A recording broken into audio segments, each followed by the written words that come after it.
You've all heard the stories before. A pro athlete spending extra hours training when the others are gone. Kobe Bryant being found in the gym hours before anyone else. But one extremely important detail often gets left out of these stories. There's one aspect of athletics and fitness in general that most people often completely neglect that can make them faster, stronger, and less likely to be injured.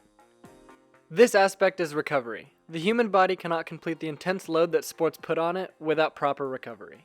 A good recovery consists of the right diet, amount of sleep, stretching, and many more things to properly take care of yourself. Today, I am going to be just focusing on one of those elements, stretching and muscle recovery. Stretching your muscles properly will allow them to be more flexible, and this is super important because it allows your muscles to expand farther and more easily during intense movements like sprinting, jumping, and even lifting. So not only will stretching help prevent injuries, it'll also make you faster and stronger by allowing your muscles to be used more effectively. There are two types of stretching, dynamic and static. Dynamic stretching is stretching that involves more movement and is important before exercise to warm your muscles up. Static stretching, which is more prolonged and doesn't involve much movement, should be done right after exercise when the muscles are warm to help gain flexibility and cool them down properly. Now, stretching can seem boring and not as glamorous as the other aspects of fitness, but luckily for you, it doesn't take that long to get a good stretch, and the benefits of it are huge, as I've mentioned before. If there are times when you are unsure of how to warm up or cool down using stretching, a quick Google search will give you many options for different parts of the body and different stretches that you can use. Today, I will be showing you my personal stretching routine that I do after every leg day and soccer practice for my legs that has helped me stay healthy and fit. The first thing I do after a training is roll out my muscles using a foam roller. Rolling out the muscles is another way of relieving tightness and swelling in the muscles, and when paired with stretching is super beneficial. The key is to go slow, especially when you are going over a tight area. Don't be afraid to just lay on it for a few seconds until tension starts to relieve. Next, I use a lacrosse ball to hit any particular points in my body that are tight. The lacrosse ball has a much more acute point of contact and will really dig into and work those muscles. Now my stretching routine begins. For each stretch, I hold between 20 and 40 seconds trying to control my breathing the whole time. For the sake of the video, I won't be showing the full time of the stretches or me stretching both legs all the time, but it's super important to do the same thing for both sides of the body. One more thing to note is that stretching should not make you feel any sharp pain or numb tingly sensations. If you're feeling this, you may want to talk to someone or look into what is going on specific for your body.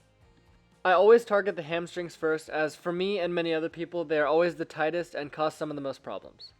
I don't like the common stretch method of bending to touch your toes or sitting and reaching for one leg because this can aggravate your sciatic nerve and not be as effective.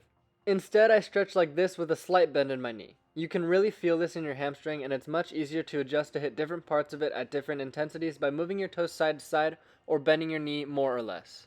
Next, I stretch my quads. All you have to do for this one is pull one leg back and hold it like this. You'll feel it right here.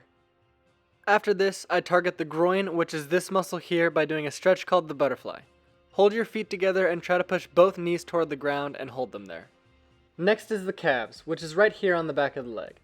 Get up on your hands and feet like this and push one heel into the ground with the other foot helping on top. Now I go to stretch the hips. The hips contain some of the most important muscles in the body, but are often some of the most neglected, and can constantly cause problems and injuries. Get into a resting lunge position and lean forward like I am here. Try to push your back hip forward and your forward hip backward to get an increased stretch. After this, I stretch the glutes, which are the muscles located right on your butt. Lay down with your front leg crossed like this. This is more of a relaxing stretch for me, and you can sit and hold this a little longer and more comfortably. The glutes are another big important set of muscles that are often neglected by athletes, especially males. The final stretch is called child's pose, and is my personal favorite stretch. I can lay here a lot longer and more comfortably, and I find this really relaxing. This targets multiple muscles like the groin and shoulders, and to do this, touch your big toes together with the knees really wide and just lean back and sit your butt back with the arms out in front of you. The routine that I showed today mainly targets only the lower body, and targeting the rest of your body is still super important. But like I said earlier, a quick Google search will give you many more stretching options and additional tips. Whether you're dreaming of being a pro athlete or just wanting to be a healthy, fit human, stretching is something you need to do to take care of your body. The moral of the story is that putting a little time every day into stretching will make you a better athlete and also live more of a comfortable life with a lot less muscle-related pain and injury. For more videos on fitness and soccer, subscribe to the channel. Feel free to leave a comment asking questions, letting me know what videos you want to see, or giving me any general feedback and opinions. I really can't stress enough how important stretching is and how much I recommend adding it to your routine. Thanks for watching.